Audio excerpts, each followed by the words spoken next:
Bienvenue dans ce 3 minutes pour comprendre le zen et aujourd'hui nous allons voir comment, et pourquoi plutôt, éviter la séparation et donc le conflit.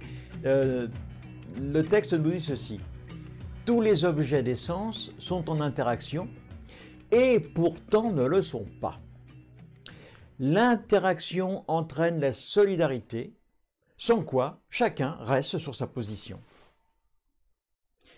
Finalement, on a là l'image du conflit, quand même. Nous voilà arrivés à la 5e strophe du sutra. Les sens saisissent les objets. Si je veux vous attraper, il suffit que j'avance la main et hop. Il y a donc interaction entre ce qui saisit et ce qui est saisi. Si rien n'est saisi, eh ben, il n'y a aucune interaction. Les sens se coordonnent. Et ça, c'est le cerveau qui fait ça, afin de donner de la consistance et du signifiant à ce qui est saisi. La perception dépend donc de la coordination qui se fait entre les 5 sens et le monde extérieur. Ce sont les 5 sens qui rendent le monde extérieur lisible. Si nous n'avons pas les 5 sens, il n'y a pas de monde extérieur. En tous les cas, on ne le perçoit pas. Et Sikito insère ici dans son raisonnement une nouvelle donnée dont on n'a pas encore parlé, qui est la non-interaction. La séparation est donc l'identité. Cela signifie que bien que les sens soient coordonnés et qu'ils soient donc interactifs, ils restent malgré tout totalement indépendants les uns par rapport aux autres. Le goût est indépendant par rapport à l'ouïe, l'ouïe est indépendant par rapport à la vision, etc. De la même manière, les objets qui sont saisis ont chacun leur propre identité, tout en constituant ensemble un monde qui nous paraît totalement cohérent. C'est très fort. Et je rappelle que ça a été écrit dans les années 700. On est d'accord, au 8e siècle.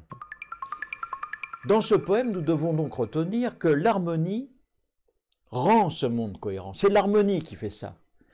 Ainsi donc, l'interaction entre les phénomènes va entraîner une harmonie qui donne de la cohérence à l'ensemble et donc à notre monde. Si cela ne se faisait pas, et si chaque objet était saisi par un seul sens, un seul de nos 5 sens, la cohérence ne se ferait ni dans le monde des objets, ni dans notre propre monde perceptif. C'est très fort. Ce petit sutra nous explique en arrière-plan comment certaines de nos sociétés humaines en sont arrivées à une telle détestation qu'elles finissent dans des guerres. Et si l'on demande à ceux qui font la guerre pourquoi ils la font, eh bien, souvent, ils sont parfaitement incapables de répondre à cette question. À travers ce petit texte, Sikito nous demande quoi? Eh bien, il nous demande de mettre au centre de nos vies l'harmonie, tout simplement. Soyons harmonieux avec nous-mêmes pour être ensuite harmonieux avec les autres. Vivre harmonieusement en société, tout comme nos 5 sens s'organisent de concert afin de rendre ce monde cohérent, lisible, apaisé, vivable et où l'on peut trouver le bonheur. Mais hélas, il ne semble pas que l'égoïsme et l'individualisme qui s'imposent en maître aujourd'hui à nos sociétés nous dirigent vers un monde où chacun pourrait enfin trouver ce bonheur d'exister tout simplement. Alors je vous invite vraiment à faire de la méditation, à vous plonger en vous-même pour découvrir tout cela. Voilà, on se retrouve bientôt.